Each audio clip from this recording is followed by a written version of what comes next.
estamos organizando desde la Izquierda Diario y también de la agrupación Vencer acá en la Universidad de Chile para poder debatir a 5 años de la rebelión popular, debido a que han faltado igual instancias para poder debatir, discutir, informarnos incluso de lo que se ha venido discutiendo, se ha venido produciendo desde también la academia, pero también desde la militancia política, en un contexto donde la derecha ha tratado de imponer un nuevo relato, de reescribir la historia del estallido social y la posterior rebelión popular, llamando y hablando de un estallido delincuencial, de que en realidad no fue este proceso nada más que violencia, y que después el proceso que se abrió fue boicoteado por los extremos que hubo de ambos lados.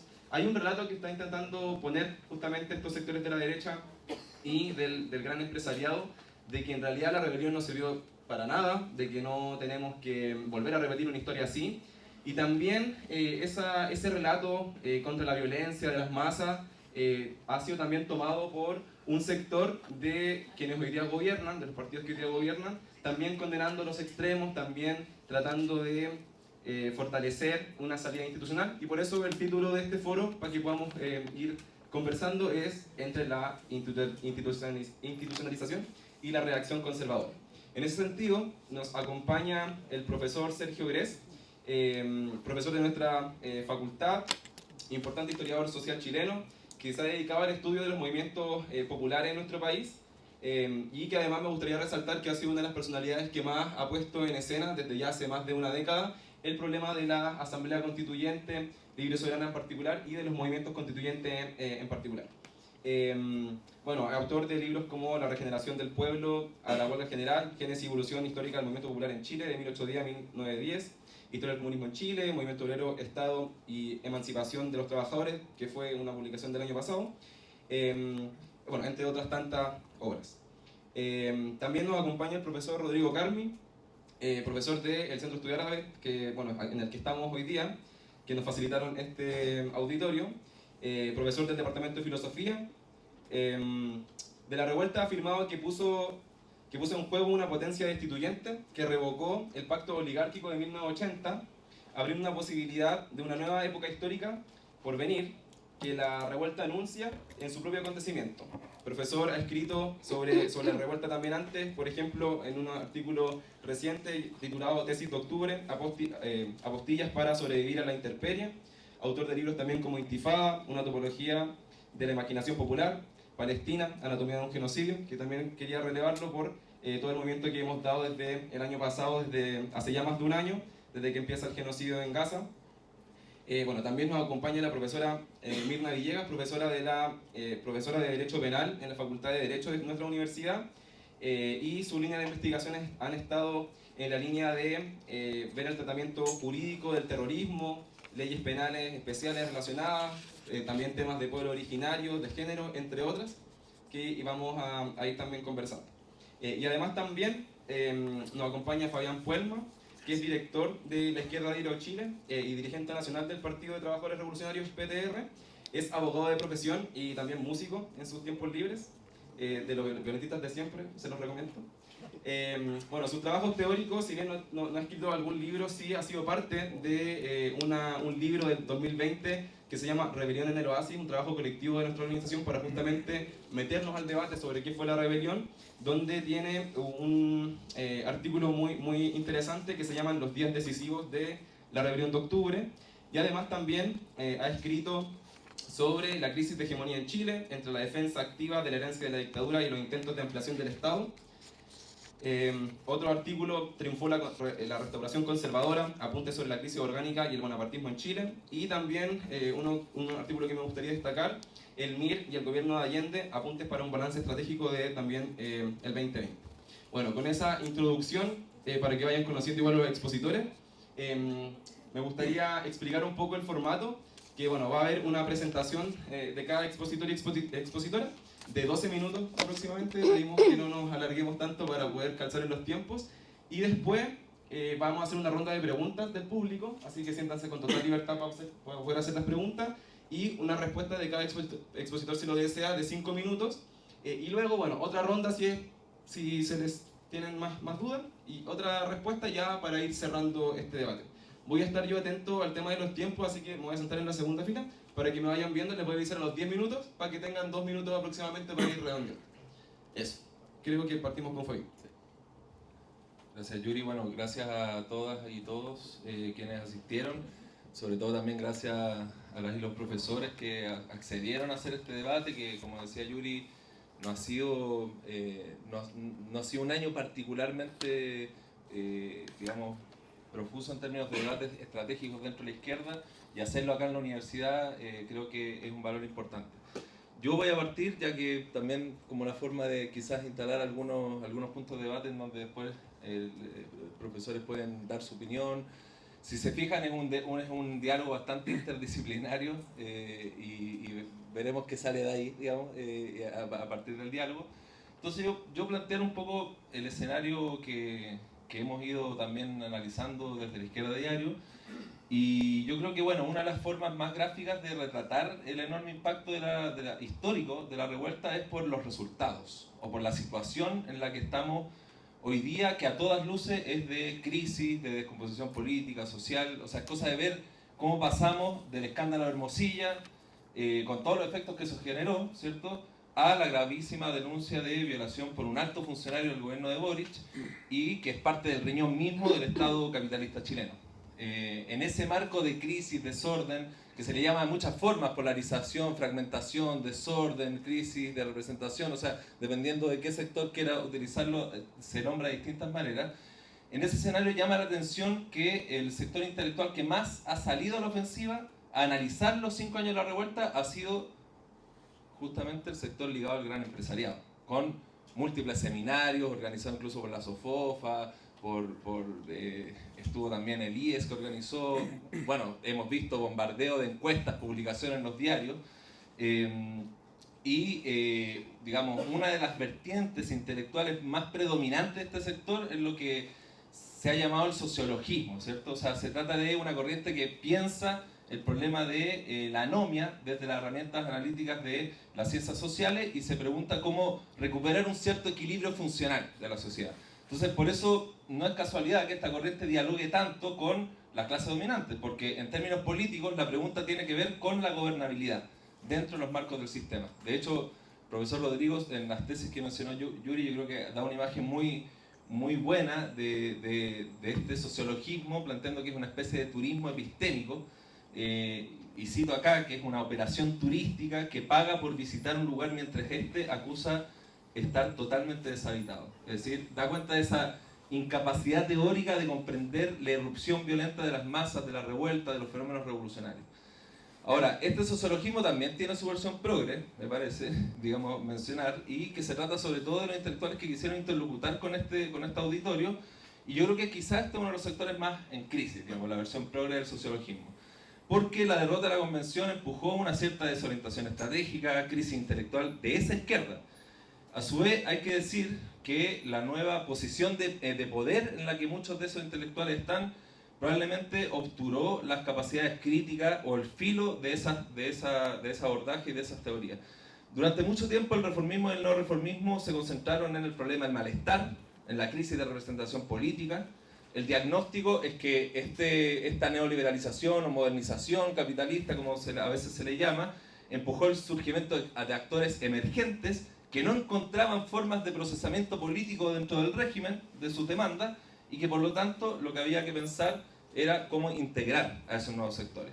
Bueno, yo creo que muchos de acá conocen a Carlos Ruiz, que es quizá uno de los representantes más claros de esta corriente, quien transformó este diagnóstico en un verdadero programa, básicamente. O sea, de lo que se trata es buscar la ampliación del Estado, del régimen, para integrar a estos sectores emergentes, y creo que en muchos sentidos esta apuesta ha terminado en una gran decepción, o por decirlo de alguna manera, ese análisis envejeció mal a la luz de los acontecimientos. Bueno, y además porque también este gobierno, y hay que decirlo, pasó de la retórica de las grandes transformaciones estructurales a transformarse él mismo en una nueva concertación. Yo creo que es muy simbólico que la opción del gobierno en esta conmemoración haya sido el silencio. O en realidad, más que el silencio, habló a través de los actos. ¿Y los actos cuáles fueron? Por ejemplo, vaciar las movilizaciones que había en conmemoración el día viernes en Plaza de Dignidad, utilizando las mismas herramientas que utilizó Piñera, por ejemplo. Entonces, frente a esas interpretaciones, nosotros consideramos que hay que pelear por otra interpretación de la revuelta y que dé pie a otro relato en este momento de disputa de relato. Es decir, reivindicar una visión que, a falta de un nombre mejor, llamaría una interpretación estratégica, con centro en la lucha de clases. Ahora, el término estrategia parece un poco trivial y digamos, se podría decir que no, para nombrar una interpretación no sería muy adecuado, pero la verdad es que su utilización no es tan obvia como parece. Porque para defender una interpretación estratégica, esto implica al menos justificar dos supuestos fundamentales. El primero es que, si bien la revuelta constituye un acontecimiento, ya en sentido filosófico, este no tiene estructura de milagro. ¿A qué me refiero con esto?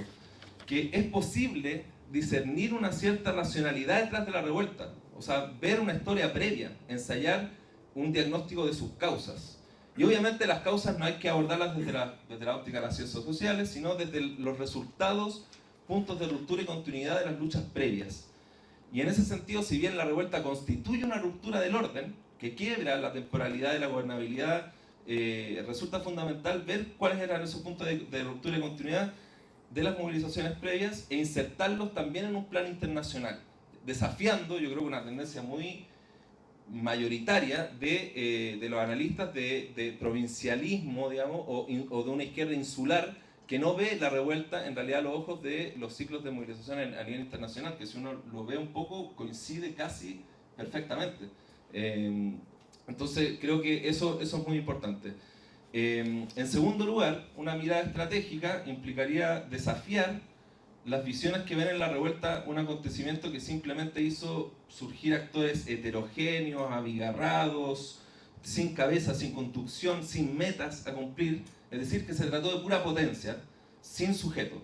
Y acá me refiero a algunas interpretaciones que ha dado, por ejemplo, Nelly Richard, que ha sostenido un poco esto, y aunque comparto con ella que el progresismo sufrió un grave equívoco al interpretar esa emergencia o la revuelta como la emergencia de un pueblo antineoliberal, y después la decepción fue muy grande, me parece que hipostasiar, digamos, el momento revueltístico, su rasgo de acontecimiento, su falta de sujetos, termina obturando la reflexión estratégica.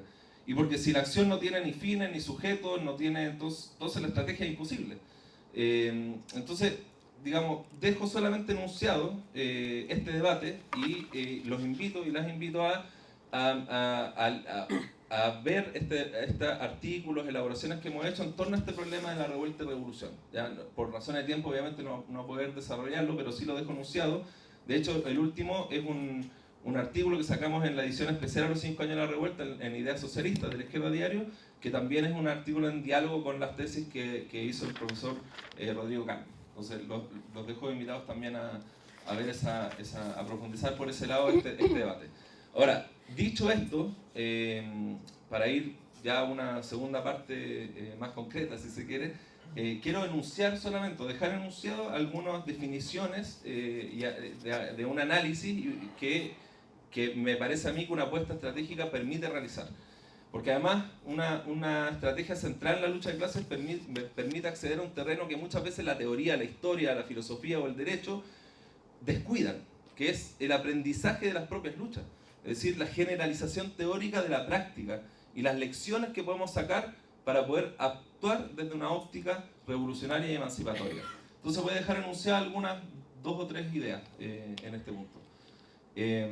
Bueno, lo primero, a modo también de disparador de debate, por si ayuda también a generar diálogo, lo primero es que sostenemos que si bien la revuelta sostenemos que la forma que adquirió la lucha de clases en su forma revoltística tiene mucho que ver con con lo que hemos llamado una dialéctica de la pasivización, ¿ya? Que de lo que se trata es que los poderes reales no solo recurren a la represión cuando la lucha de clases los desafía, sino también buscan cooptar, integrar y pasivizar. Es decir, la clase dominante muchas veces ha recurrido a la concertación, al Partido Comunista y al Frente Amplio también, para buscar pasivizar aquellos procesos de lucha de clases que no logra controlar vía represión. Y muchas veces ellos mismos asusan, pasándose de la correlación de fuerzas, haciendo, por ejemplo, Piñera sacando a los militares a la calle, declarándole la guerra a su propio pueblo, eso genera una respuesta popular enorme. Entonces, no siempre actúa la represión, sino que también busca esa pasivización. Y una vez que el progresismo y el reformismo restablecen el orden, porque generalmente, curiosa cuestión, lo hacen ellos, la clase dominante, la gran burguesía, se vuelca con todo a defender su régimen, los 30 años, la herencia de la dictadura. Y esto lo vemos obviamente con la post-revuelta, pero también lo vimos como una especie de previa con lo que fue el gobierno de Bachelet. El gobierno de Bachelet asume, tratando de desactivar o desviar lo que fueron las movilizaciones estudiantiles del 2011. Eso se hizo también ayudando a que el Frente Amplio surgiera como una expresión política, ya no solamente estudiantil. Se rompió la histórica exclusión del Partido Comunista, es decir, el régimen ayuda a ampliar la base de sustentación, pero el costo a pagar es muy alto, porque el costo a pagar es la pasivización y debilitamiento de las organizaciones estudiantiles, y lo vimos después del 2011 y todo lo que fue la reforma Bachelet, lo que fue, digamos, todo ese tipo de política, o en el mundo sindical también. Ya, la reforma, por ejemplo, laboral, que también implicó, previo a la reforma laboral de Bachelet hubo un auge de movimientos sindicales, un nuevo sindicalismo que también se vio bastante cooptado y neutralizado en ese momento. Entonces, esa es una primera cuestión. Ahora, una segunda, para ir cerrando, es que la revuelta dio pie a movilizaciones que fueron de presión extrema desde el régimen, pero por su propia dinámica dieron pie a la acción directa de masa, que es lo que nosotros llamamos acciones históricas independientes, lo que puso en cuestión la continuidad del propio gobierno, abriendo la posibilidad de su caída por la movilización. Pero es verdad que se trató de un proceso eminentemente revoltístico, callejero, en donde la clase trabajadora actúa disuelta. Hubo instancias de autoorganización muy importantes, asambleas territoriales, comités, digamos, también de acción en la calle, instancias de coordinación, pero no tuvieron la suficiente profundidad en estructuración para ofrecer una alternativa al acuerdo por la paz. Ahora, es muy importante, y quería quizás cerrar con esta idea, de que muchas de las interpretaciones de la revuelta dan cuenta de de la debilidad de las organizaciones sociales, de los movimientos sociales o de esta nueva forma heterogénea, abigarrada, pero pocas veces ponen el centro y se dan cuenta que la combinación entre la acción de las organizaciones sociales tradicionales con la lucha callejera está inscrita en la propia historia de Chile. O sea, es cosa de ver las protestas de los 80, en donde fueron convocadas por los sindicatos mineros, por ejemplo, pero eso dieron pie a una acción centrada en las poblaciones y a una alianza social entre sectores populares, una juventud marginal con las clases medias y el progresismo opositora al gobierno de Pinochet, a la dictadura. Durante el 2011 pasó algo similar. La CUT convoca el 24 y el 25 a un paro nacional, que fue el punto que eso desplegó también toda una energía callejera, no controlada directamente por la organización. Ese es el punto, digamos, que actúan como convocantes, pero no necesariamente quienes controlan esa movilización, y ese fue el punto álgido de las movilizaciones. Y en la revuelta pasó algo bastante similar también. Fue de conjunto una instancia revueltística, pero las organizaciones tradicionales y también con muchos otros sindicatos convocaron a la huelga general del 12 de noviembre, que fue el punto álgido, reconocido por todos los partidos, incluso por Piñera, diciendo que ese fue el punto de inflexión, y que efectivamente fue un momento donde se jugaba en gran parte la continuidad o no del gobierno. Y ahora sí que con esto termino, solamente para dejarlo picando, pero yo creo que otro de los errores fundamentales es identificar la revuelta con la Convención Constitucional como si uno fuese resultado o representante del otro, y ver, por lo tanto, la derrota del plebiscito de salida como una expresión de rechazo hacia la revuelta, cuando es más bien al revés. La impotencia y el fracaso de la Convención Constitucional es lo que generó en gran parte la decepción a la revuelta.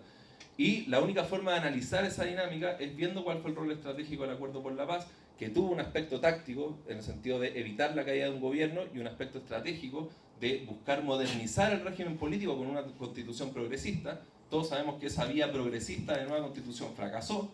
Luego la salida de restauración conservadora también fracasó, y por lo tanto el escenario en el que estamos hoy día, ese fracaso de la opción constitucional en gran parte retrata la crisis orgánica, la crisis de hegemonía que no se ha logrado resolver. El acuerdo fue exitoso de desactivar las calles, pero no fue exitoso de recomponer una nueva hegemonía y un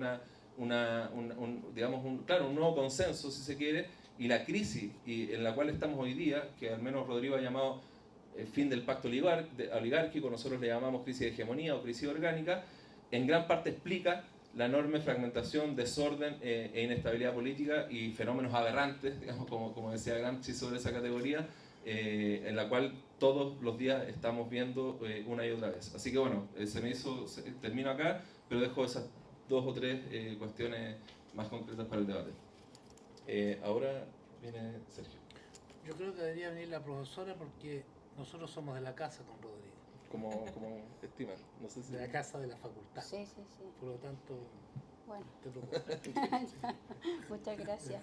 Muchas gracias a todos, a los que están sentados aquí y reunidos aquí, y por la invitación que me han hecho a la facultad. Bueno, yo vengo del área del derecho, pero tengo una visión un tanto alejada de aquello. Yo, picando un poco con lo que se estaba hablando, mi pregunta va, ¿esto era lucha de clase? Porque no es lo mismo malestar social que conciencia social, ¿ya? Y yo creo que eso repercutió en la salida que vino con posterioridad. Y bueno, en el campo jurídico, las leyes son herramientas que están hechas para poder sustentar un determinado modelo. O sea, las leyes se moldean y se ajustan a las necesidades del mercado, y solo cuando las movilizaciones, ¿no?, y las masas irrumpen, en esos momentos la ley se doblega un poco para poder acoger ciertas demandas, ¿ya? Pero jamás pierden de vista las necesidades del mercado. Hay un profesor, Novoa Monreal, Eduardo Novoa Monreal, que decía, estuvo exiliado en México, que decía, voy a citarlo: el derecho es un mecanismo que ha sido forjado de manera laboriosa y hábil por los grupos dominantes y que, sometidos al asedio de la presión popular, se esfuerzan por no perderlo todo, ¿ya? Eso es precisamente lo que ocurrió con el Acuerdo por la Paz. Si ustedes se van un poco y remontan a lo que había ocurrido en ese momento, cuando sale el Acuerdo por la Paz y la idea de una nueva constitución, vino un grupo de abogados y juristas, ¿ya?, que firmaron una carta diciendo esto no es una trampa, ¿ya? ¿Se recuerdan? A eso se respondió con una carta de historiadores, sociólogos, filósofos, ¿no es cierto? Y solo 2 abogadas, dentro de las cuales me incluyo, donde le dijimos sí, es una trampa. Es una trampa porque esto está hecho a espaldas de los movimientos populares, está hecho a espaldas del pueblo. Esto se está haciendo aquí, obviando que ha habido numerosas violaciones a derechos humanos, de las cuales nosotros en la Facultad de Derecho éramos testigos, ¿ya? Entonces, partamos de esa base, y entonces, como decía Novoa Monreal, el derecho sigue siendo esta herramienta, y durante la revuelta el derecho se utilizó a través de uno de sus mecanismos más eficaces, que es a través de la declaración de los estados de excepción constitucional. Dictaron primero un estado de excepción constitucional que fue relativamente breve, octubre a diciembre, a enero del 2020, octubre del 2019, enero del 2020, pero si bien en términos formales eso terminó, después fue reemplazado por el famoso estado de catástrofe en los tiempos de la pandemia, pero el estado de excepción sigue vigente hasta hoy, ¿ya? Y en algunos casos declarado formalmente, como ha ocurrido en Araucanía, con sucesivos estados de excepción constitucional. Y lo que está pasando en la Araucanía hoy día es que nos está mostrando que actualmente lo normal y lo excepcional son las 2 caras de la misma moneda, ¿ya? Durante un periodo más o menos extenso de tiempo, en octubre del 2019 hasta marzo del 2020, los derechos humanos fueron vulnerados de manera sistemática. Cuando hablo de la sistematicidad, no quiero hacer referencia netamente a la sistematicidad que tan vapuleada ha estado en el último tiempo respecto de si aquí hubo o no crímenes de lesa humanidad, sino que simplemente a mostrar un patrón de conducta en el actuar de las fuerzas policiales durante todo ese tiempo, ¿ya? Nosotros como Universidad de Chile, dentro de la Universidad de Chile nos organizamos como Defensoría Jurídica de la Universidad de Chile, respondimos a un llamado de la fecha, ¿no? Y empezamos a recibir denuncias, participaban voluntarios, profesores, etc. Y nos organizamos en varias comisiones. Había comisiones de comisaría, las que se encargaban de ir a las comisarías, había otra de hospitales, había otra de denuncias y de querellas. De esas solo está funcionando la comisión de querella. ¿Y por qué decidimos presentar querellas? Porque muchas de las personas que eran denunciantes eran miembros de la comunidad de la Universidad de Chile. Se presentaron 27 querellas, de las cuales hasta hoy solo podemos exhibir 2 formalizadas y una terminada. Igual se interpusieron recibimos 2.152 denuncias, pero no en todos los casos nosotros enviamos la información al Ministerio Público, porque muchas, por razones de tiempo y de especificidad, las derivábamos o a la Asociación de Abogadas Feministas cuando se trataba de denuncias por delitos sexuales, ¿no? O apremios o torturas sexuales. Otro caso, habían víctimas inubicables, las que eran contra niños, niñas y adolescentes se mandaban a la Defensoría Jurídica. Hasta el 30 de marzo, la Defensoría Jurídica de la Universidad de Chile interpuso 969 denuncias. Ahora, el Ministerio Público a nivel nacional, en un informe que salió ahora en 2024, el primer trimestre, que se llama Estado de Situación de las principales investigaciones de violencia institucional asociadas a la crisis social, reconoce haber recibido 10.142 causas a nivel nacional entre el 18 de octubre del 2019 y el 30 de marzo del 2020. De esas, casi el 84% están terminadas.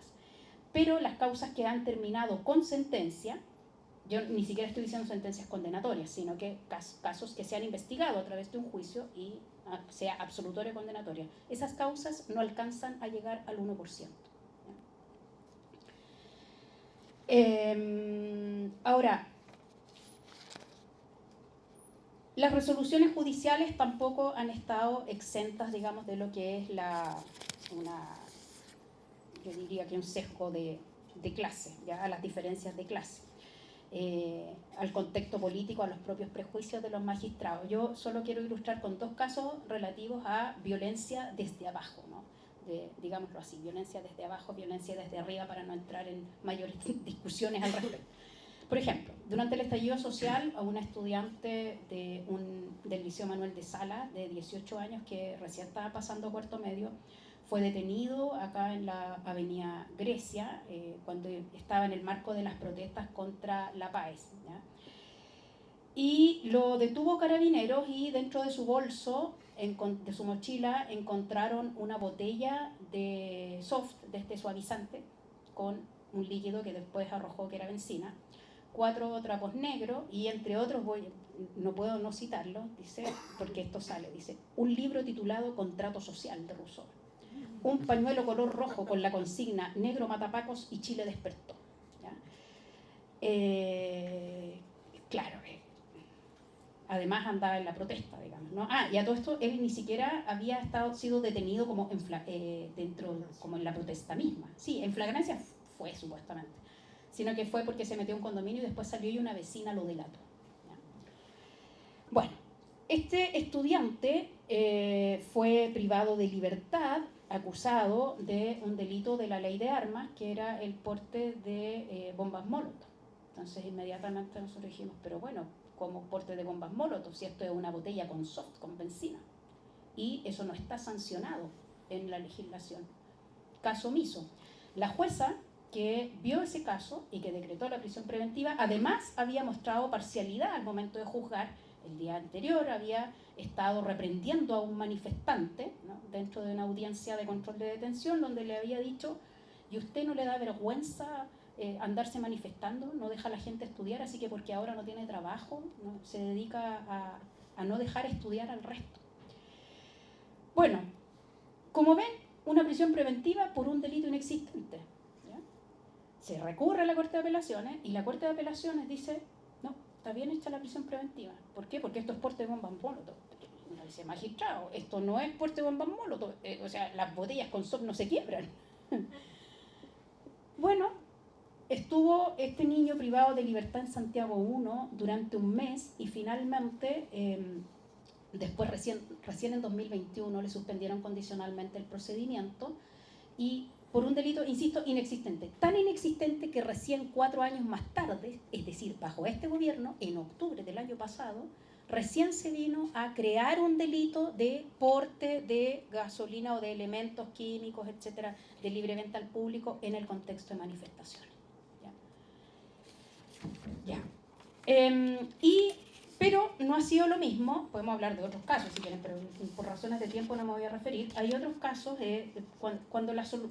cuando la violencia ha venido desde arriba, es decir, cuando estamos hablando de violencia institucional, el tema no ha sido igual. ¿Ya? Como todos sabemos, yo decía antes, fíjense cómo el derecho es una herramienta que está siempre a merced, digamos, de quienes ejercen el poder para ir moldeando y adaptándose a las necesidades del mercado, pero también para poder moldear procesos políticos. Todos se acuerdan de la ley Naín Retamal, ¿sí? Ya, la ley Naín Retamal, sí. La ley Naín Retamal fue utilizada, o sea, nos dijeron, la ley Naín Retamal es para combatir el crimen organizado, ¿cierto? Esa fue como lo que nos... Bueno, la primera aplicación de la ley Naín Retamal por el caso de la legítima defensa privilegiada fue en un caso del estallido social.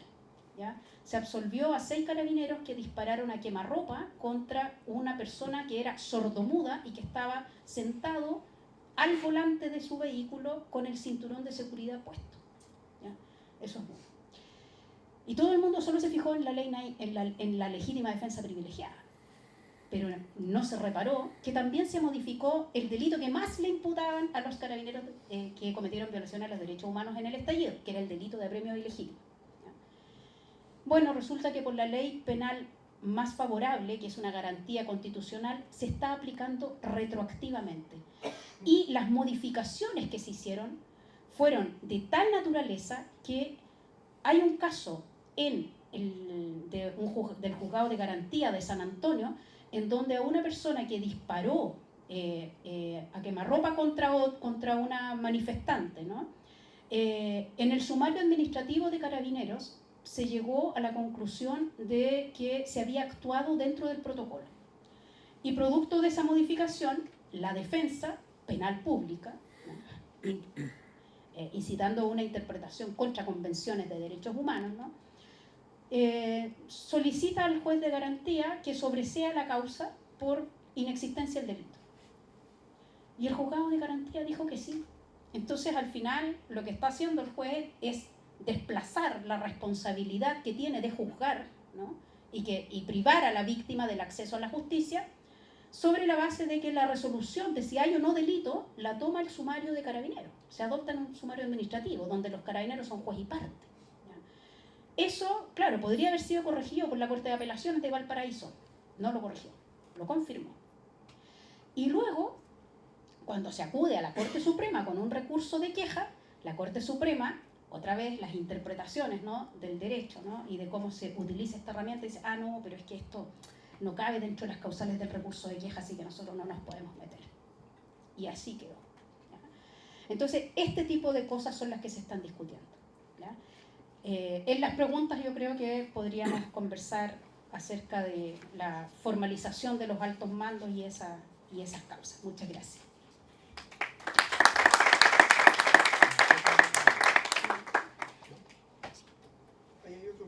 Yo soy más de la casa que tú. Porque yo soy más viejo. Yo soy más de la casa. ¿Empiezo yo? Sí. Hola, buenas tardes. En primer lugar, mis agradecimientos a Izquierda Diaria por organizar este foro que me parece muy necesario. Creo que debemos partir por tratar de entender qué es lo que fue el 18 de octubre y los meses que siguieron. Es decir, todo este periodo que algunos hemos denominado como rebelión popular. Y el mismo nombre del acontecimiento es un punto a discutir.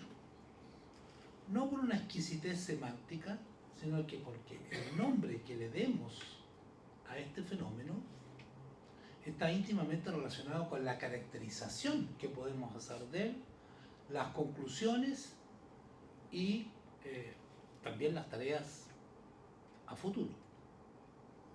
Se le han dado muchas denominaciones: estallido, estallido social, asonada, revuelta, rebelión popular, o incluso algunos analistas dicen que fue una revolución, pero una revolución derrotada. Esos son los conceptos que he escuchado o leído. No cabe la menor duda que esto comenzó como un estallido. Pero eso fue solamente el comienzo, porque como lo he sostenido muchas veces, un estallido es algo breve, momentáneo, un gran ruido, una explosión que tiene algunos efectos inmediatos, pero que luego se apaga. Y esto no se apagó tan luego. Duró 5 meses, con altos y bajos, hasta mediados de marzo, cuando fuimos obligados por el gobierno de la época a encerrarnos, la mayor parte de la población nacional, sobre pretexto de la lucha contra la pandemia del coronavirus. Por lo tanto, el concepto de estallido social a mí no me convence. Es un concepto que lo podemos utilizar por razones puramente prácticas, porque quedó instalado en el imaginario o en la memoria nacional debido a la repetición por los medios de comunicación de masa, a los políticos de la clase dominante, pero que a mi juicio no da cuenta de la profundidad del fenómeno. Del mismo modo como tampoco lo da el concepto de asonada, que es algo puramente espontáneo, momentáneo. Una asonada es un desorden público, aun cuando habría que reconocer que el concepto de revuelta también, o más bien dicho, da mejor cuenta que los anteriores de este fenómeno. A mí me queda un tanto corto. ¿Por qué?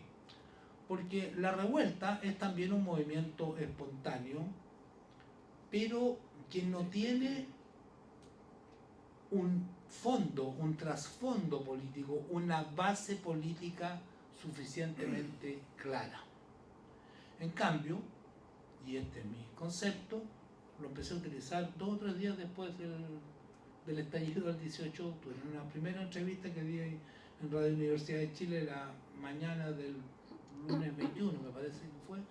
Ya me pareció que esto que estábamos viviendo, llevábamos apenas 2 días y medio, era una verdadera rebelión popular. ¿Por qué? Por la amplitud, por la diversidad de reivindicaciones, por su profundidad y, por algo que ya se insinuaba, por su politicidad. Se ha dicho por parte de muchos analistas de izquierda que las masas que estaban en la calle solo protestaban o exigían reformas sociales, reivindicaciones concretas, acotadas e inmediatas, relativas a la salud, a las pensiones, a los salarios, a la educación, a los derechos de género, a los derechos de los pueblos originarios, de tipos medioambientales, de derechos humanos y un largo etcétera.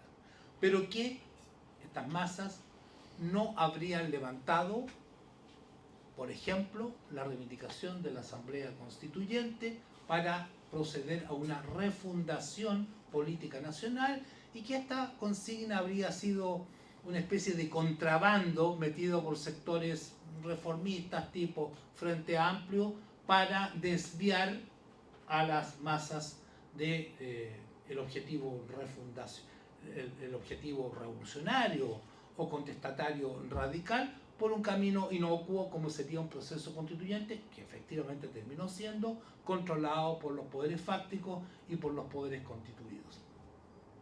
Aquí yo opino como ciudadano presente en las movilizaciones y al mismo tiempo como historiador, como analista político.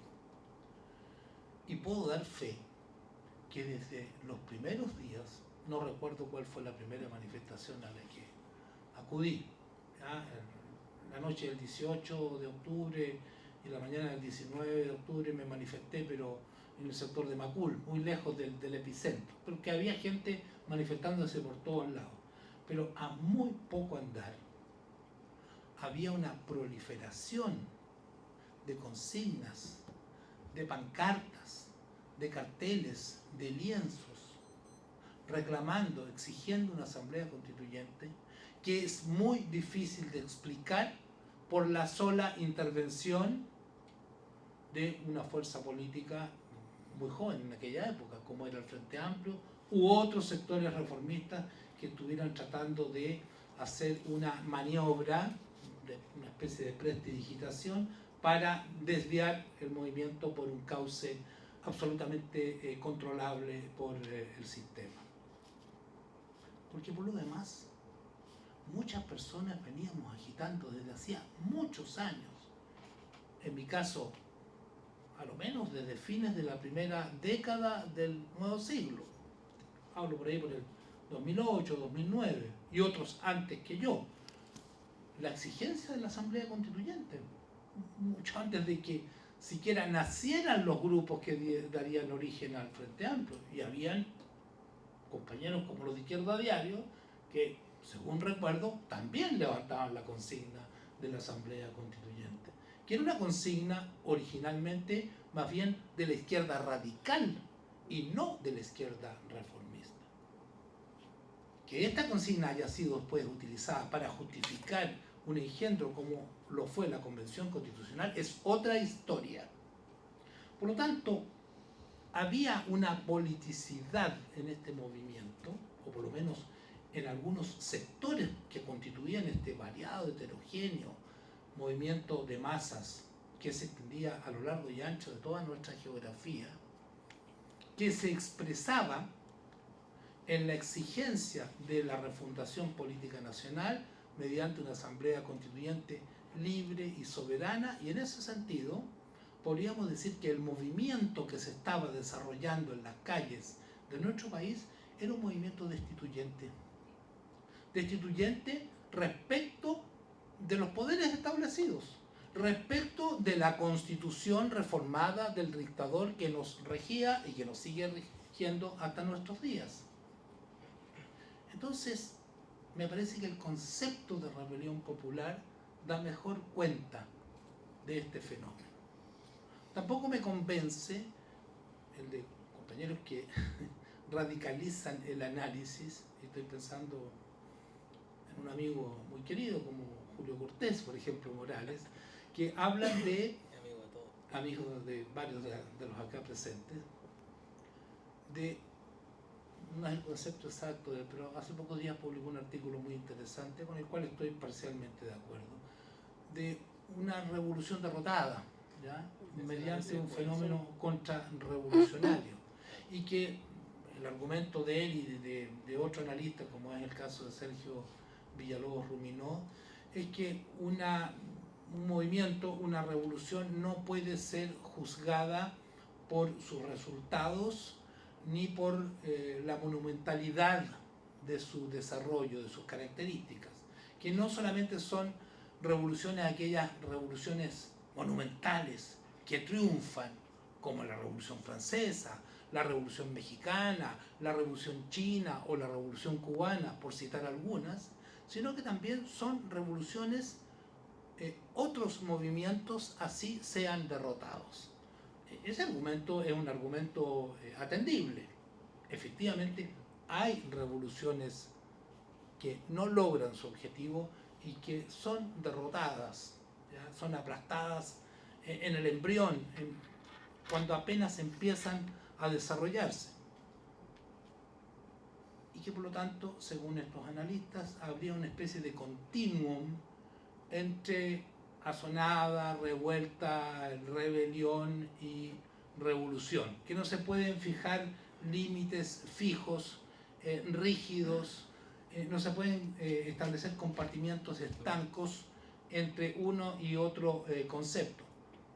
Idea que yo comparto parcialmente, pero habría que preguntarse si las masas que estaban en las calles en octubre, noviembre, diciembre del 2019 y hasta marzo del 2020 se planteaban de manera más o menos consciente el objetivo de la realización de una revolución. Si había un programa que aunara las distintas reivindicaciones, si había una suerte de Estado Mayor revolucionario que coordinara las acciones de las masas, las articulara de manera más o menos coherente, más o menos ordenada, en una dirección que supuestamente fuese la realización de una revolución social en Chile. Me parece que faltan elementos como para sostener una teoría de este tipo. Lo que no quiere decir que la maniobra urdida desde las clases dominantes, a través de sus mandantes, la casta política, que actuó la noche del 14 al 15 de noviembre en el ex Congreso Nacional para sacar este engendro de acuerdo por la paz social y la nueva Constitución, no haya sido una maniobra contrarrevolucionaria. Sí lo fue. Fue una maniobra contrarrevolucionaria. Fue una maniobra destinada a dirigir esta tremenda energía social que se desplegaba por todo el país por un callejón sin salida, por un proceso constituyente a través de un organismo que no fue una asamblea constituyente y que no podía ser una asamblea constituyente libre y soberana, puesto que correspondía a un diseño, a un rayado de cancha de la casta política, de manera tal de desviar este movimiento por un callejón sin salida, tal como los resultados de ambos procesos constituyentes nos lo demuestran hasta la saciedad. En síntesis, este fue un movimiento magnífico, grande, poderoso, un gran momento de nuestra historia reciente. Y yo creo que va a quedar también como uno de los grandes momentos de la historia del movimiento social, de los movimientos populares de nuestro país, pero que fue derrotado por sus propias debilidades políticas. No se le puede pedir al enemigo que actúe con benevolencia, no se le puede pedir que actúe con cortesía, no se le puede pedir que sea limpio. Porque, y ahí me adelanto un poco a lo que planteaba la compañera profesora de Derecho, sí, esto es lucha de clases. No es a través de la fórmula clásica, clase obrera organizada sindicalmente en contra de los patrones o contra el Estado, es una forma diversa de la lucha de clases en un contexto de la sociedad neoliberal, postmoderna, postfordista, puedo agregar 20 caracterizaciones más, pero el tiempo no me alcanza. La lucha de clases va mutando, hay una metamorfosis en las formas que ésta se expresa, pero fue una lucha entre opresores y oprimidos, y en ese sentido fue una lucha de clases. Espero tener tiempo para explicarme un poco más adelante. Muchas gracias.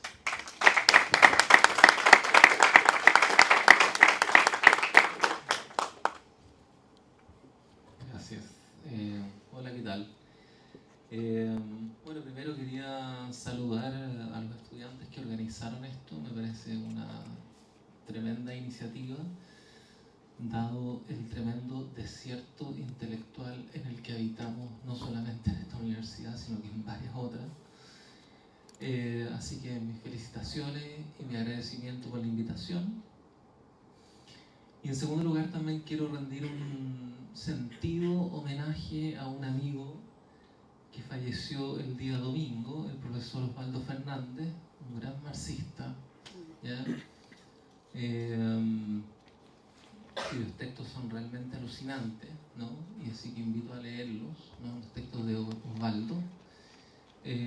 Su funeral fue hoy día, así que quiero dedicar por lo menos esta instancia a su memoria. Tengo anotado algunas cosas que creo que pueden ser interesantes para conversar. Claro, la primera cuestión yo diría, ¿no?, es que una cuestión interesante es atender al hecho de que el 18 de octubre asistimos a un acontecimiento de imaginación política, ¿ya? Y ese acontecimiento de imaginación política es interesante pensarlo de esa manera porque, a propósito de lo que decía el profesor Grez, es un acontecimiento que se resiste a ser incorporado en la dinámica de los nombres, se resiste al nombre, ¿sí? Lucha con el nombre, ¿no? Y entonces estamos discutiendo si es revuelta, ¿no? Etcétera. Lo que sí podríamos decir, ¿no? Es que la noción de estallido ha funcionado básicamente como para mostrar, digamos, una concepción despolitizada del acontecimiento, ¿no? Y por otro lado nos encontramos con el problema, ¿no?, de que no fue una revolución en el sentido en que la imagen de la modernidad nos hereda, ¿no? Y entonces nos encontramos con estas grandes tomas de la Bastilla, etc., ¿no? Entonces pareciera ser que para el pensamiento de la izquierda ha sido dificultoso entrar acá, ¿no?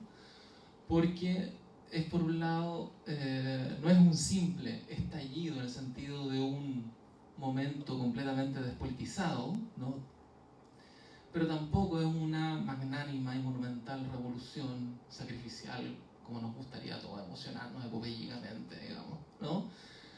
Y por eso los nombres comienzan a disputarse, ¿no?, en ese acontecimiento, y a mí me parece que un nombre interesante de pensar podría ser un nombre árabe, por ejemplo, como Intifada, que literalmente, ¿no?, significa levantamiento, ¿no?, levantamiento popular, y que puede ser pensado también como rebelión, puede ser pensado como revuelta, ¿no?, puede ser pensado de distintas formas,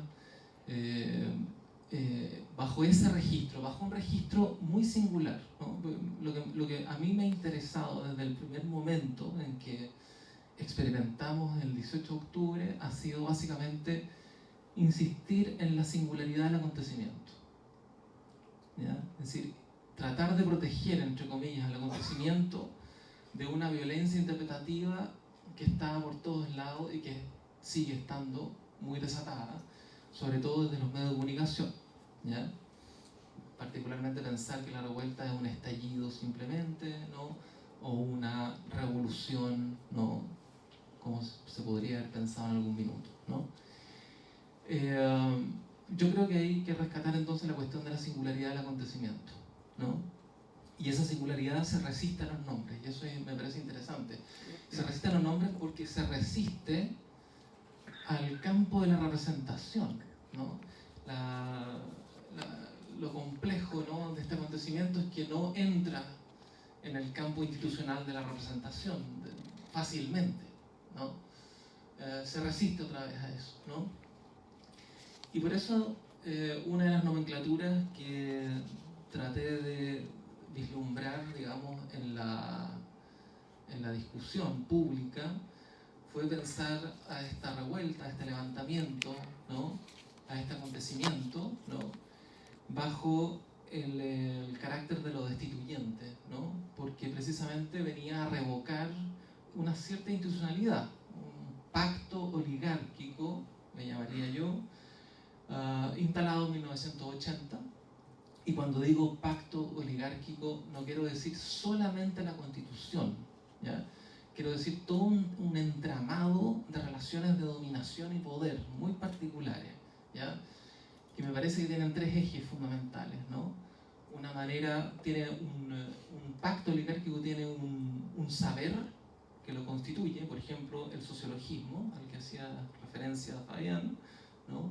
Es decir, un conjunto de formas epistémicas que posibilitan la administración y el gobierno, ¿no?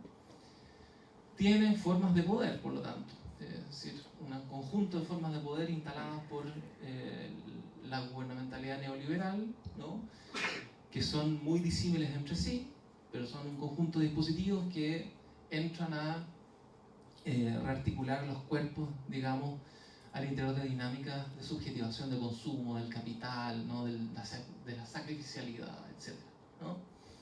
Y finalmente, ¿no?, un pacto oligárquico también supone una forma de subjetivación, y esto sí está, ¿no?, también está de alguna manera redactada en la Constitución del 80. ¿Ya? La Constitución del 80 no contempla, por ejemplo, al pueblo como sujeto constituyente. ¿Ya? Es una constitución que hace del régimen político, particularmente esto que le llaman democracia, un régimen muy particular, porque es una democracia sin demos, o sea, sin pueblo, ¿no? Una democracia adémica, ¿no?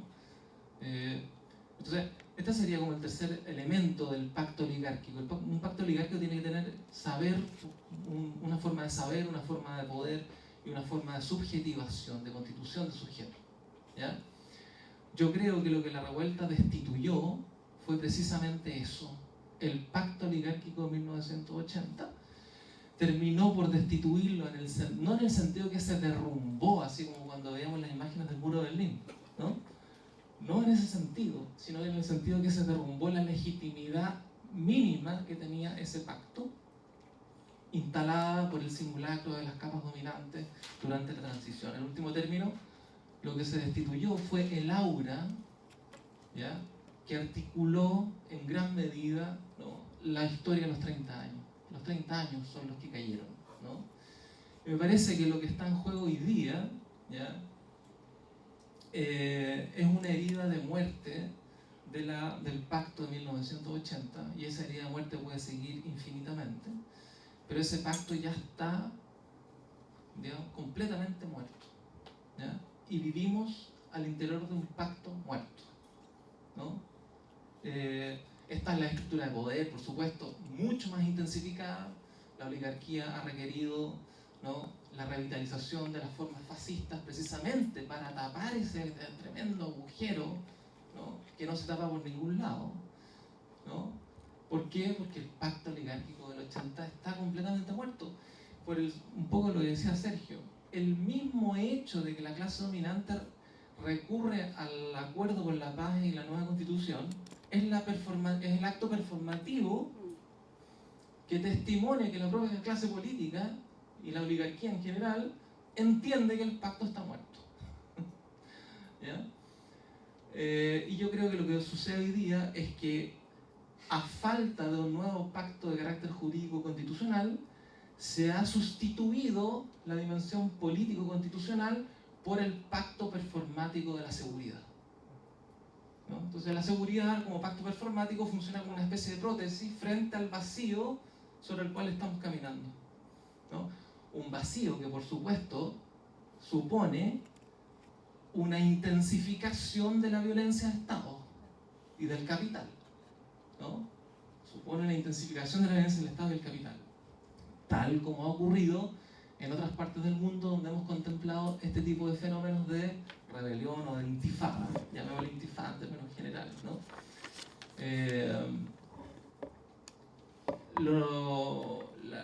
La revuelta o la intifada nuestra es completamente parte de la intifada que aconteció en el mundo árabe, es parte de lo que aconteció en distintas partes de América Latina, es parte de ese movimiento.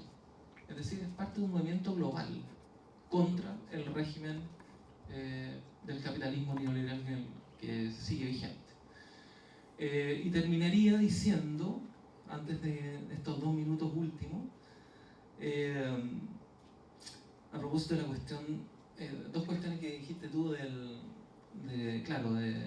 Ruy Encina, que Ruy Encina pone el énfasis, como gran parte de la sociología que proviene de Garretón también, ¿no?, en la diferencia entre la sociedad y la política, lo social y lo político, ¿no?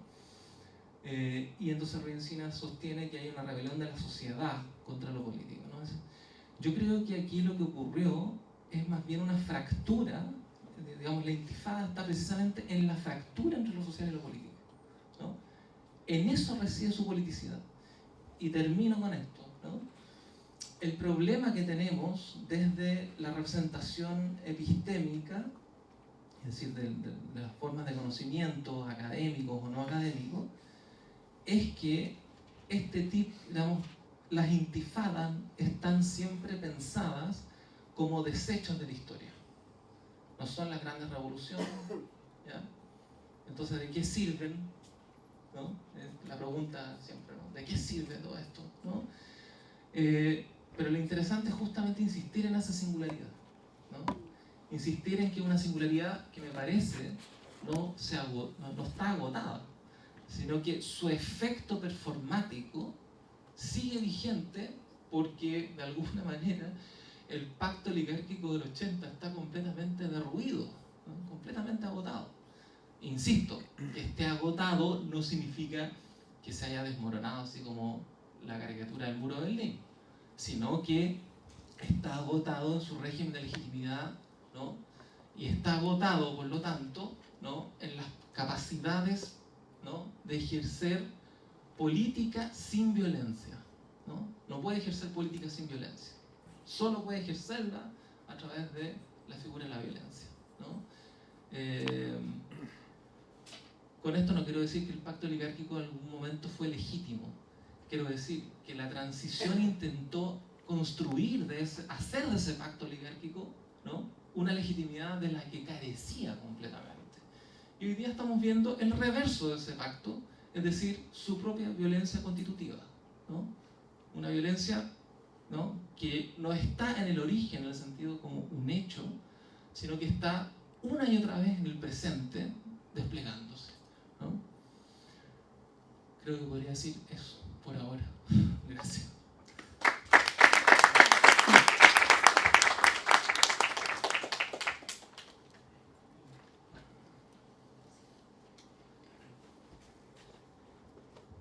Bueno, muchas gracias. Ahora vamos a dar paso a las preguntas, por si tienen alguna. Podríamos hacer como una recogida de 3, 4 preguntas del público.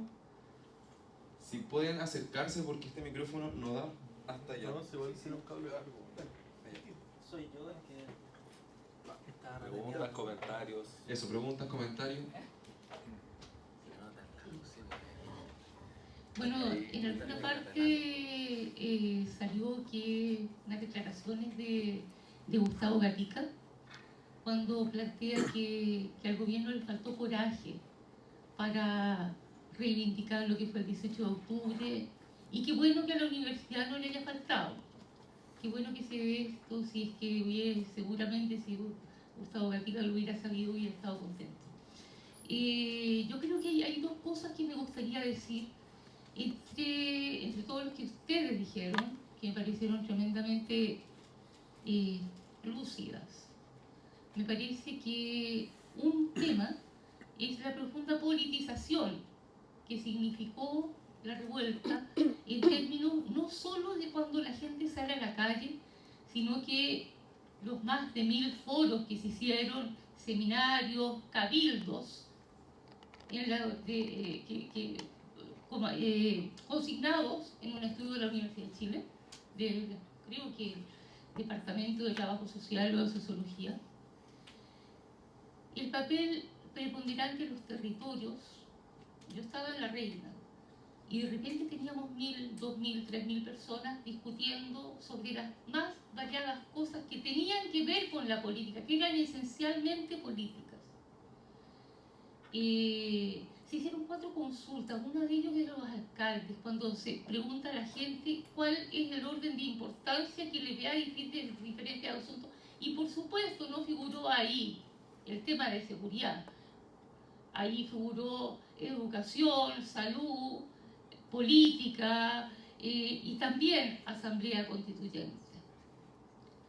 Y finalmente el tema político, viéndolo de esa forma, pese a que tú, Fabián, dices, bueno, las organizaciones nacionales tuvieron un tremendo vacío, y es cierto, la CUNA llamó a un paro que nunca nadie vio, pero insisto, los territorios estuvieron llenos de creación y llenos de discusión.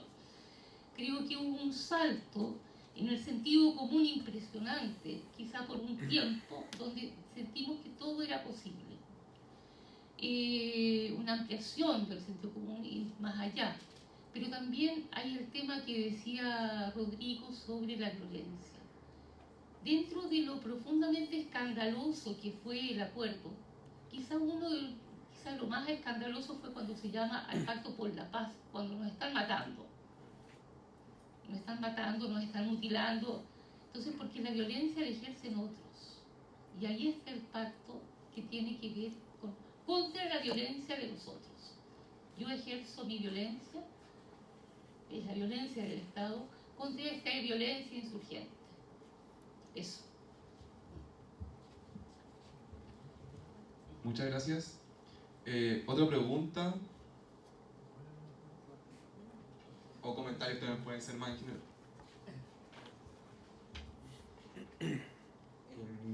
Hola, buenas. Yo quería hacer una pregunta en particular a Fabián, porque Fabián hablaba de la huelga general del 12 de noviembre y me quedó dando vueltas. ¿Por qué se dice que la huelga general del 12 de noviembre fue el punto más álgido de la rebelión y cuáles son las características que tuvo ese día para decir eso? Y por qué, en ese sentido, qué relación tiene con esta combinación de las organizaciones territoriales, sindicales, con la lucha callejera de la que hablabas, por ejemplo. Hola, buenas. Bueno, mi pregunta va relacionada igual a uno de los títulos que tenía esta conversación, que relaciona a la institucionalidad. Yo igual, mi área como de especialización tiene que ver con el derecho, entonces igual va un poco relacionado, o más precisamente a la profesora, pero tiene que ver que cómo en este caso la institucionalidad del derecho y de lo que mismo fue el Acuerdo de la Paz figuró de una manera realmente grotesca. Lo podemos ver como el terrorismo de Estado, lo pudimos ver en la implementación, como aplicó, como hace mucho tiempo no aplicaba la misma ley de seguridad del Estado, como la criminalización de la protesta llevó a la legislación, ¿cierto?, de la ley antibarricada. Entonces, ante esa llegada y ante el derecho como lamentablemente un gran institución, ¿no?, de cómo coartar la política y de cómo coartar los movimientos sociales, y más cuando la profesora Mirna, disculpe, pone este caso, ¿no?, ¿cierto?, de donde no hay ni siquiera una punibilidad en ciertos delitos, que es realmente descabellado, ¿cierto?, que después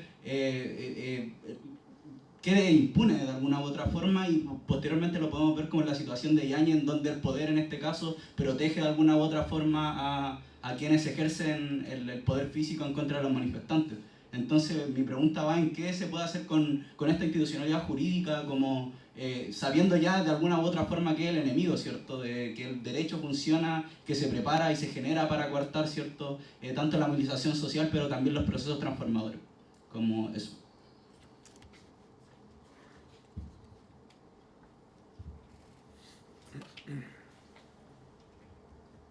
Hola, quería agradecer la instancia, estuvo muy interesante. Quería hacer una pregunta respecto a los conceptos que ocupa el profesor Carmi.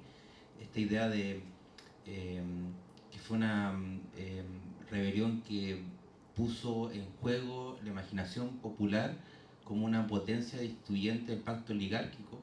Mi pregunta es si eso no tiene como una dimensión como puramente negativa cuando se habla de la parte destituyente. Por ejemplo, el profesor Grea habla de cómo siempre se venía agitando, o sea, por lo menos él y nosotros como en la izquierda aérea, como la idea de una asamblea constituyente, que surgió también como una consigna importante durante la revuelta, y también sobre la idea de singularidad del acontecimiento, porque también nombraba, y esto lo decía Fabián, también lo decía en su palabra, que no era un hecho aislado, por así decirlo. Si uno ve lo que estaba pasando alrededor durante el 2019, la revuelta era como la norma, por así decirlo. Entonces, ¿qué tan singular este acontecimiento se está inscrito en movimientos que en el fondo son de carácter histórico mundial? Eso.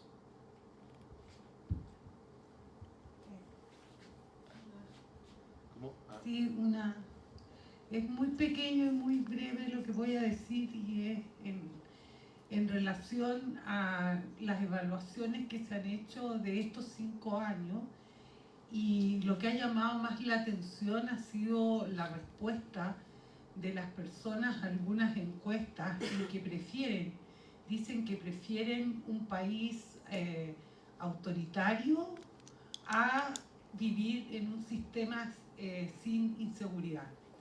Entonces yo creo que eso ha sido en las consultas a las personas un elemento bastante fuerte, digamos, y que revierte mucho todo lo que se había logrado avanzar con lo que culminó en el estallido social. O sea, quería que ustedes como panel se refirieran a esa preferencia de la sociedad chilena, que me parece muy grave. Ya, muchas gracias por los comentarios, por las preguntas. Yo creo que en función del tiempo con el que disponemos de la sala igual, podríamos dar 5 o 6 minutos para cada expositora y expositor. Y después dar tal vez un minuto o algo así si quieren replicar algo o ya dar una palabra como más de cierre, pero para que puedan responder las preguntas porque fueron varias. ¿Quién parte? ¿Quién primero fue preguntado? El primero. Bueno, obviamente son muchas cosas las que uno quisiera decir, pero está bueno como un disparador para seguir el debate, porque en el fondo la idea es que esto se traduzca después en artículos, digamos, en diálogos, en distintos tipos de polémicas también. Yo creo que hay que recuperar a 5 años de la rebelión y la idea de la polémica en torno a las definiciones que hacemos, porque en un sentido, como se demostró ahí, sirven o en un sentido también se nos juega la vida. Yo por el tema de la destitución, bueno, un debate que hemos tenido con Rodrigo, me parece un tema importante porque yo estoy de acuerdo de que, y quería ligarlo al tema de la pregunta del 12 de noviembre, estoy de acuerdo de que hay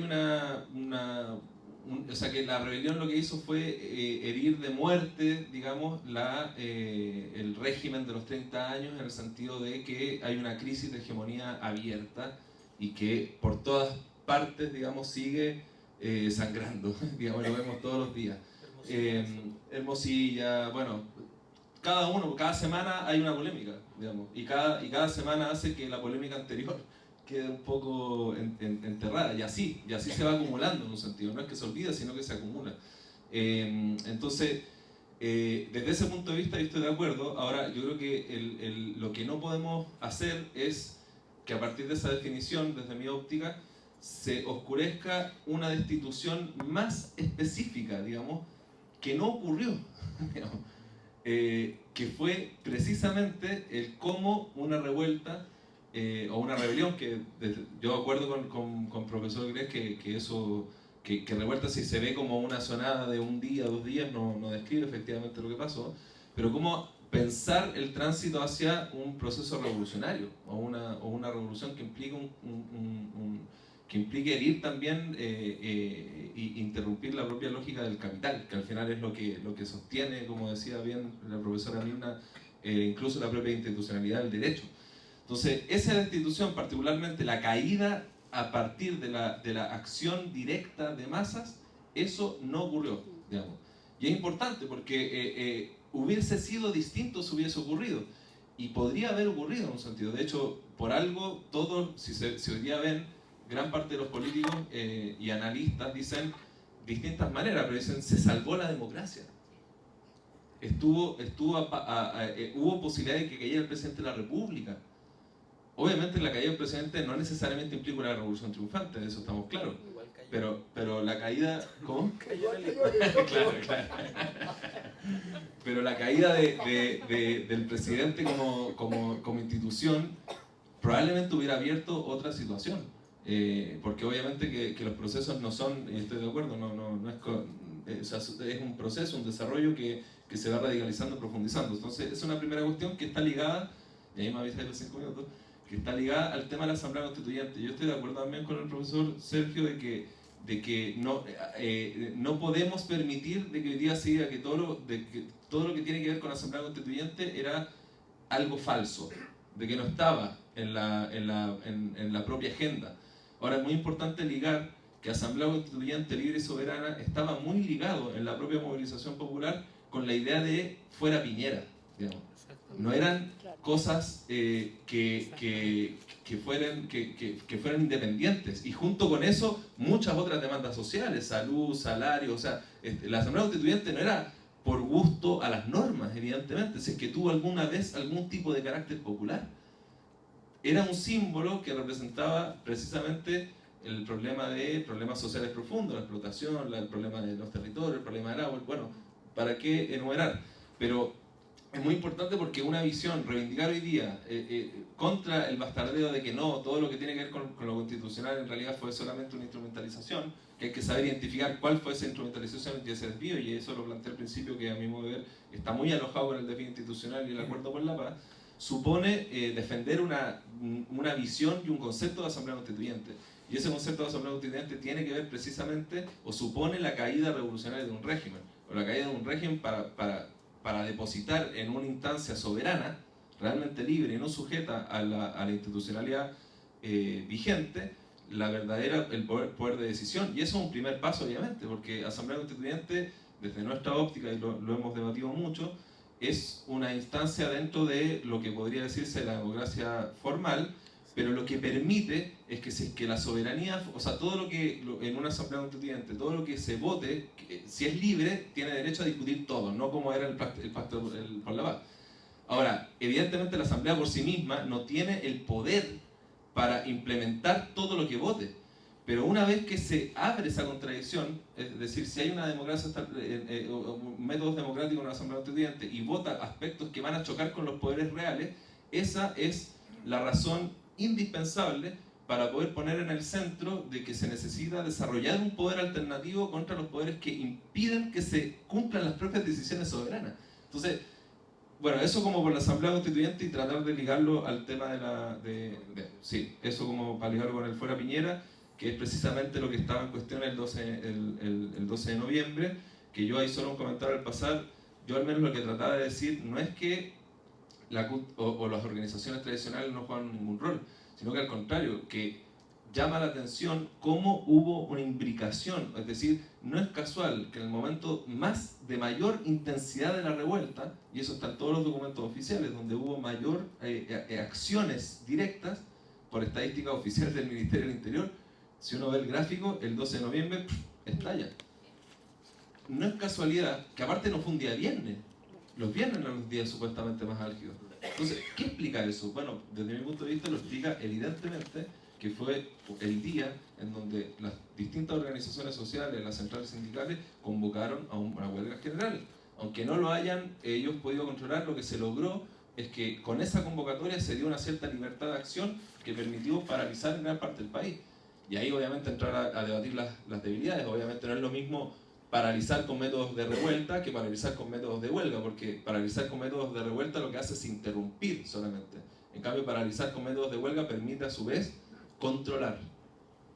Y esa es una gran diferencia. Una cosa es interrumpir y otra cosa es controlar. Y el control es el que te puede llevar a la organización, al poder en última instancia desde abajo, que es lo que obviamente hay que reivindicar hoy día a 5 años.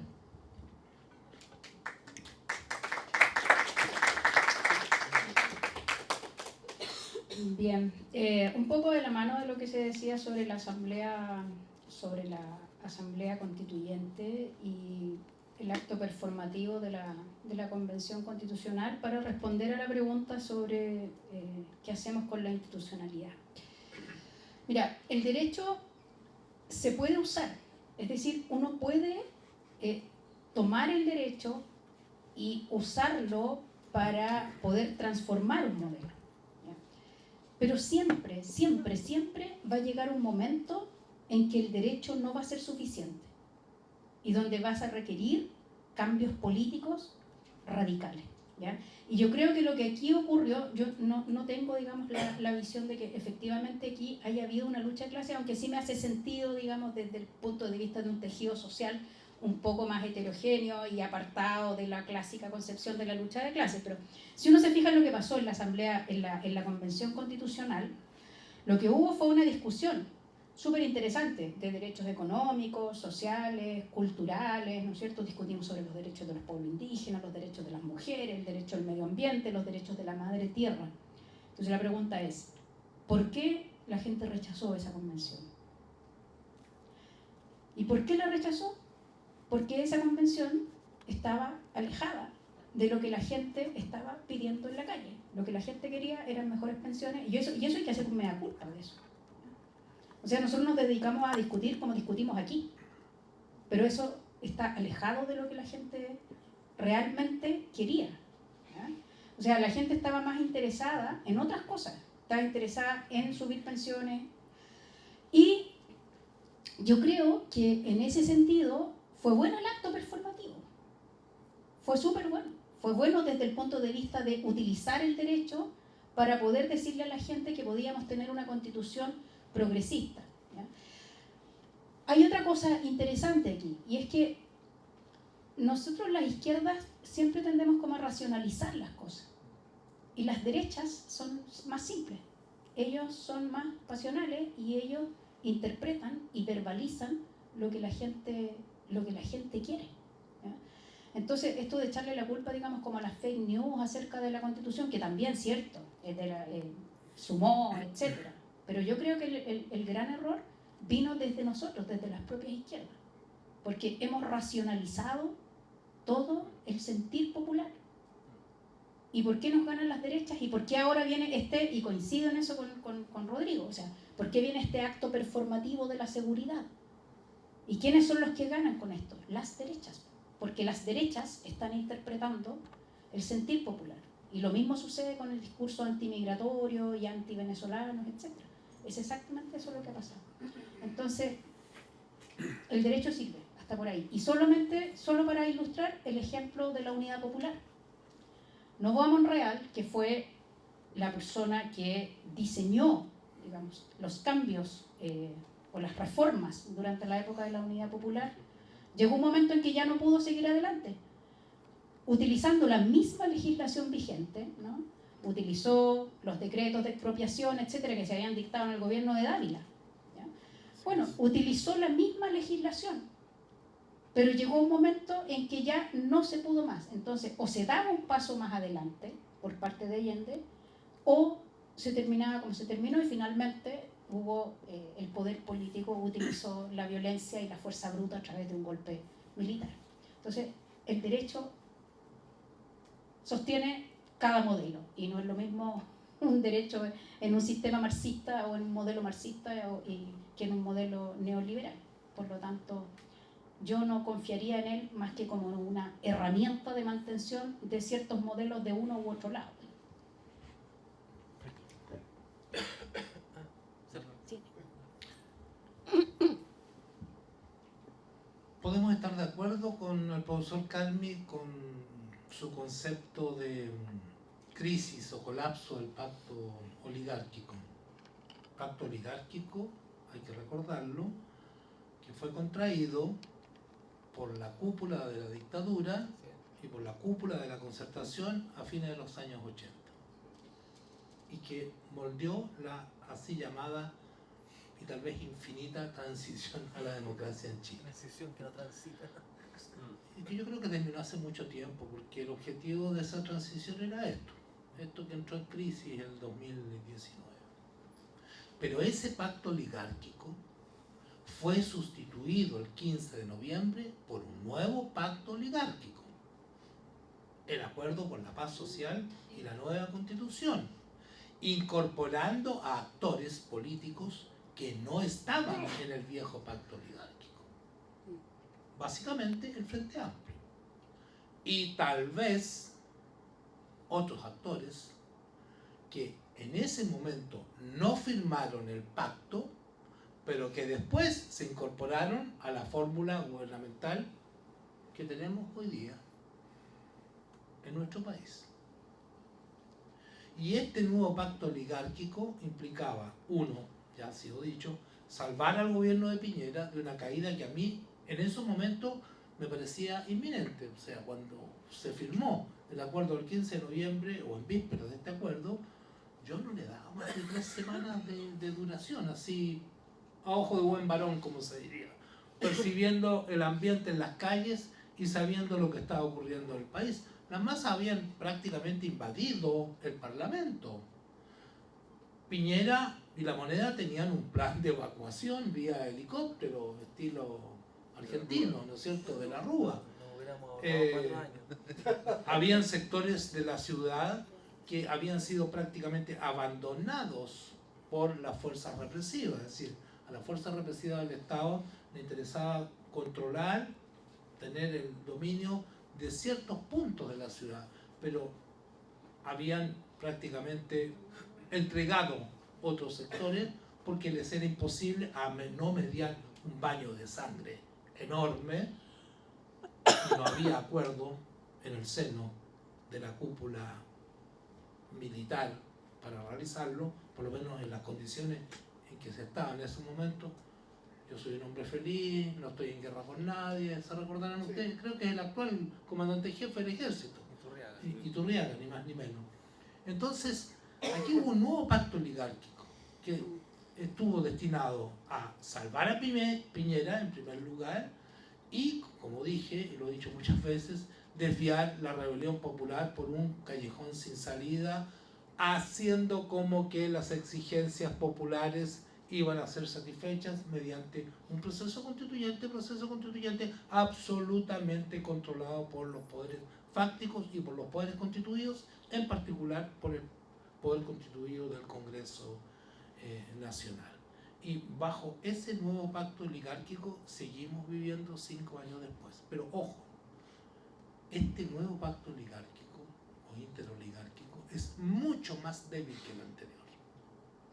Entre otras razones, porque la base económica, es decir, la posibilidad de reparto, de chorreo, de contención mediante algunas concesiones concretas, prácticas, materiales a las grandes masas, es bastante menor que la que tuvimos hace 20, 25, 30 o más años. ¿Por qué fue rechazada la Convención Constitucional, el producto de la Convención Constitucional, y a qué se debe la preferencia de la sociedad chilena por la seguridad? Ambas cosas están ligadas. No hay un solo motivo que pueda explicar el fracaso del proyecto constitucional de la Convención. Son muchos los factores. No son, coincido plenamente con Mirna, no, el factor principal no fueron las fake news. Puede haber pesado y sin duda pesaron. Un factor es que, hay que reconocerlo, hay un fondo profundamente conservador en sectores de nuestro pueblo. No todos son progresistas, avanzados, de izquierda o revolucionarios, ¿ya? Pero además debe haber pesado la intuición en muchas personas de que tanto bello derecho social que se les prometía a la salud, a las pensiones, a la educación, a la cultura, etcétera, etcétera, no podían ser realidad porque la propia Convención Constitucional se negó a aprobar normas constitucionales que hicieran realidad esos derechos. Se negó a aprobar normas que facilitaran la nacionalización del cobre y del litio. ¿Y de dónde iba a salir la plata? Esa pregunta que la hizo insistentemente la derecha era una pregunta válida, que muchos desde la izquierda también le hicimos en esos momentos y que no tenía respuesta posible. De tal manera que lo que ocurrió el 4 de septiembre de 2022, este resultado catastrófico para las fuerzas, entre comillas, progresistas, no es sino la culminación del proceso que se engendró el 15 de noviembre. Lo he dicho muchas veces, era una especie de crónica de una muerte anunciada. Y lo que se instauró progresivamente desde el 15 de noviembre de 2019 fue un clima de reacción política que dura hasta nuestros días. Y ese clima de reacción política es el que explica hoy día la preferencia de la sociedad chilena o de una gran parte de la sociedad chilena por la seguridad, que es un problema real. La izquierda se pondría, o las izquierdas se pondrían una venda en los ojos si persistieran en negar los fenómenos de delincuencia, de crimen organizado particularmente virulento. Si teníamos 2, 3, 4 personas asesinadas todos los días, este es un récord en nuestra historia. Pero esa preferencia tiene que ver con ese clima de reacción política. Resulta en una reciente encuesta del CEP, algo así como 20 o 22% de las personas reconoce haber compartido los ideales de octubre, de haber acompañado el movimiento. Y yo me pregunto, ¿de dónde se dio entonces 1.200.000 manifestantes en Santiago, cerca de 2 millones en todo el país el 25 de octubre? ¿De dónde salió el 78% de aprobación del plebiscito de entrada? O sea, esta mala memoria realmente es de mala fe por parte de muchos de nuestros compatriotas que niegan, porque no creo que se les haya olvidado, lo que ellos pensaron, y no solamente pensaron y sintieron, sino que hicieron hace apenas 5 años. Este es un fenómeno muy negativo e interesante de estudiar y nos demuestra la capacidad de manipulación de la conciencia ciudadana que tienen los medios hegemónicos de comunicación, la clase dominante, su casta política, pero por sobre todo el contexto cultural y emocional del momento. El gran revolucionario decía: cuando el viento sopla hacia la izquierda, los hombres o las personas van hacia la izquierda. Cuando el viento sopla hacia la derecha, las personas van hacia la derecha. Por lo tanto, lo importante no es hacia dónde van las personas, sino en qué dirección sopla el viento. El viento sopla desde el 15 de noviembre, aunque no nos diéramos cuenta en los primeros meses, hacia la derecha.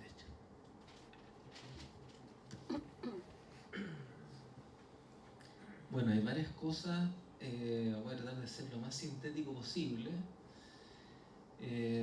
Sí, yo creo que hay que discutir eso con Sergio, digamos, sobre si se instala un nuevo pacto oligárquico o un pacto táctico. Yo creo que no es lo mismo, ¿no? Yo creo que un pacto oligárquico supone una construcción de sujeto totalmente distinto que hasta ahora no hay. Tenemos la misma construcción de sujeto, digamos, de la Constitución del 80, digamos, ¿ya? En crisis y todo lo que queramos, pero básicamente en un pacto completamente vaciado en ese sentido, ¿no? Coincido con Sergio en el sentido de que ese acuerdo abre la ventana para un pacto táctico al interior de la oligarquía, ¿no? Para, digamos, desesperadamente mantener, ¿no? La forma de dominación, ¿no? Pero discrepo en el sentido en que estoy tratando de darle a la noción de pacto oligárquico.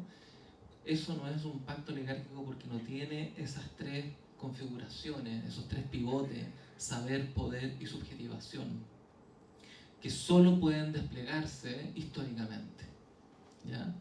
Y con un arduo trabajo intelectual también. O sea, por cada pacto oligárquico había una episteme muy importante instalada, una forma de dominio muy instalada y una forma, en último término, de construcción de sujeto también muy instalada, ¿no? Entonces, establecería esa diferencia: pacto táctico de acuerdo, pero pacto oligárquico no. Seguimos básicamente intentando, con el dispositivo de seguridad, con el paradigma de seguridad, que evidentemente pertenece al momento reaccionario en el que estamos asistiendo, ¿no? El momento de la seguridad es muy similar a lo que ocurre en otras partes del planeta cuando se construyen muros. Wendy Brown, que es una politóloga norteamericana, decía en uno de sus libros que los muros en el fondo no servían para nada, y que más bien los muros, cuando lo instalan los norteamericanos frente a los mexicanos, o cuando lo instalan los israelíes frente a los palestinos, en realidad expresa la propia impotencia del Estado soberano para controlar su propio territorio, ¿no? Me parece que el paradigma de la seguridad instalado tiene un doblez. Por un lado, es expresión de la fuerza reaccionaria, ¿no? Que no puede sino controlar el país hoy día a través de la violencia directa, ¿no? Dispositivos de seguridad desplegados, etc. Pero por otro lado, exhibe su propia impotencia en términos políticos, ¿ya? El doble, ¿no? Exhibe su propia impotencia en términos políticos porque no hay pacto oligárquico, justamente, ¿ya? Segunda cuestión, la pregunta que hacía Vicente, ¿no? Claro, diría de esta manera, de manera muy resumida y barbáricamente resumida. Estamos asistiendo a un momento en que están en juego, por así decirlo, tres grandes fuerzas a nivel mundial. La fuerza atlántica, por decirlo de alguna manera, imperialista clásica, ¿no? El famoso eje de la resistencia, ¿ya? En sus mismas oligarquías, ¿ya? Que desafían al monopolio capitalista atlántico, pero que no desafían al capitalismo, ¿ya? Y en tercer lugar, una tercera fuerza muy relevante, que son los pueblos o las multitudes alzadas, ¿ya? Que exceden lo que por un lado las oligarquías del régimen de la resistencia ofrecen, y por supuesto exceden lo que las oligarquías del régimen imperialista atlántico ofrecen, ¿ya? Ahí se inscribe, por supuesto, la lucha palestina, etcétera, ¿no? Pero en último término son singularidades múltiples que están aconteciendo de manera rizomática por distintos campos y con distintas intensidades, ¿ya? Pero que no, digamos, pero que exceden completamente los intereses mismos de las oligarquías, ¿no? Y en ese sentido, la revuelta chilena es una irrupción más de estas irrupciones magmáticas que han aparecido en distintas partes del mundo y que están poniendo en tela de juicio el ordenamiento, digamos, la nueva fase de acumulación capitalista y la instalación o el intento de instalar, ¿no? en el mundo contemporáneo la idea de que aquí rige exclusivamente el reino de la fuerza. ¿Sí? Me parece que esa es la cuestión, ¿no?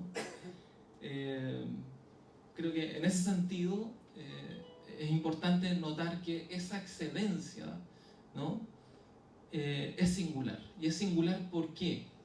Porque las revoluciones en sentido clásico, tenían un pivote fundamental en el aparato del Estado, ¿ya? Y en ese sentido es precisamente el ordenamiento estatal nacional moderno el que está en declive, como también por tanto su propia concepción de la revolución. La única manera entonces de irrumpir, ¿no? políticamente ya no es bajo el clásico manto de la revolución, sino bajo otras formas que se han inventado, bajo figuraciones de revuelta, insurrecciones, ¿no? Piensa el caso de Estados Unidos, el caso de George Floyd, ¿no? También es otra expresión de esa excedencia, ¿no? O sea, el régimen representacional moderno ya no da más, el régimen juristocrático del Estado moderno ya no da más, está completamente excedido por las fuerzas sublevadas, por decirlo, ¿no? Esa sería un poco la respuesta que quería plantearte. Y finalmente, en estos 3 minutos que me quedan, un comentario sobre la cuestión del derecho que decía Mirna, ¿no? Que estoy de acuerdo con lo que ella dice, y solamente quería complementar lo siguiente, o sea, la manera en que el derecho penal en Chile, particularmente en el contexto de la revuelta, funcionó, está directamente relacionado, digamos, a la lógica de la guerra contra el terrorismo, ¿ya? No se puede escindir el problema de la guerra contra el terrorismo con la hipertrofia con la que ha funcionado el derecho, ¿ya? Es decir, que un profe que saltó el torniquete fue acusado de seguridad interior del Estado y estuvo más de un año, digamos, preso. O sea, esa es una cuestión completamente propia de Guantánamo Bay, digamos, ¿ya? Entonces, yo creo que estamos asistiendo también a un momento de, digamos, vaciamiento del derecho, ¿no? Y particularmente el derecho penal, en la medida de que su hipertrofia tiene que ver con la incorporación de las lógicas excepcionalistas como lógicas cada vez más cotidianas, que son herederas justamente de la lógica que ha imperado hace 20 años por parte de Estados Unidos, pero que está irrigada en distintas partes del planeta, que es precisamente la guerra contra el terrorismo. La instalación del paradigma de la seguridad es precisamente eso, ¿no? Que trae como consecuencia el mayor retroceso en términos de derecho para la propia ciudadanía. Entonces, a la ciudadanía hoy día, en distintas partes del mundo, no solamente en Chile, se le están aplicando lógicas que antes los mismos estados aplicaban a los ordenamientos coloniales, ¿no? Y entonces los nativos no tenían derecho porque eran, digamos, bárbaros. Ahora eso se introyectó y se está viendo el propio reverso estructural del Estado moderno, en el sentido de la instalación de una violencia colonial que es constitutiva y que la guerra contra el terrorismo ha visibilizado, ¿no? Ha puesto y, digamos, ha visibilizado en el sentido de poner en juego precisamente una suerte de hipertrofia del derecho, ¿ya? Donde los mecanismos excepcionalistas son completamente cotidianos. Termino. Gracias.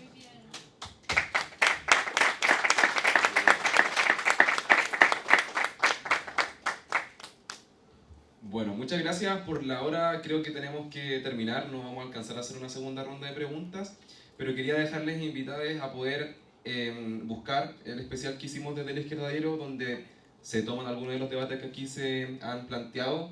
La idea también es, como decían al principio, poder seguir teorizando, discutiendo, polemizando, no solamente cuando se cumpla un año más desde la rebelión, sino que también en el cotidiano, para pensar justo todos los problemas que plantearon acá las y los expositores.